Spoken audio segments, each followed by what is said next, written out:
Welcome to the Tradex Foods Market Insight. This is Robert Ryerson, and here's the seafood news for Monday, January 12, 2015. Chinese processors have advised that Russians are hoping to receive larger returns on Pollock raw materials. Russian boats offered Pollock raw materials at $1,700 a metric ton CFR China, which would be $300 a metric ton over current pricing. This spike would result in a 30-cent price increase for the fillet market for customers. It turned out that only small quantities were sold at this price to plants that needed raw material to fulfill urgent orders. But this was not enough to affect the overall market pricing. Last year, the Pollock market was poor. Raw material prices were very high, and buyers in Europe and North America were not willing to pay the increased prices due to the weak market. As a result, plants gave up Pollock production and turned to other species. What does this mean for the market now? There will be less plants buying raw material this year, which is part of the reason why the Russian boats cannot raise their prices. Overall, the Pollock market is a bit shaky.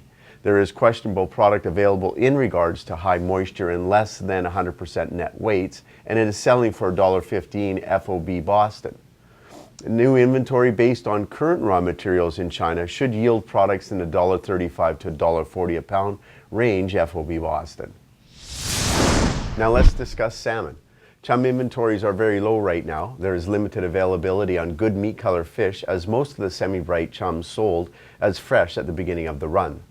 The few semi-bright chums that are available are selling in the mid to low 2 range for H&G chums in various sizes.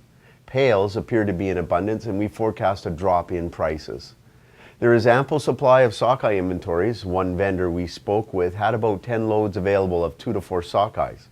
Pricing on IQF fillets is in the mid to high $6 range FOB Seattle, and we believe that this price will begin to drop.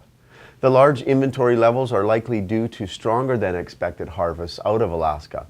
The Alaskan sockeye catch came in 34% above its forecasted level. Looking ahead to 2015, the Alaskan Department of Fish and Game has recently forecasted that nearly 54 million sockeye will return to Bristol Bay, which is 40% greater than the 10-year average of total runs.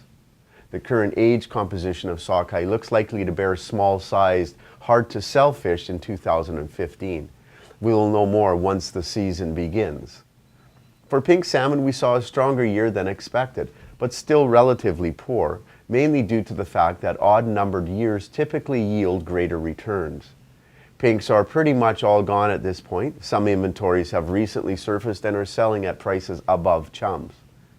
Join us next week when we discuss the frozen at sea rock sole quotas and anticipated pricing.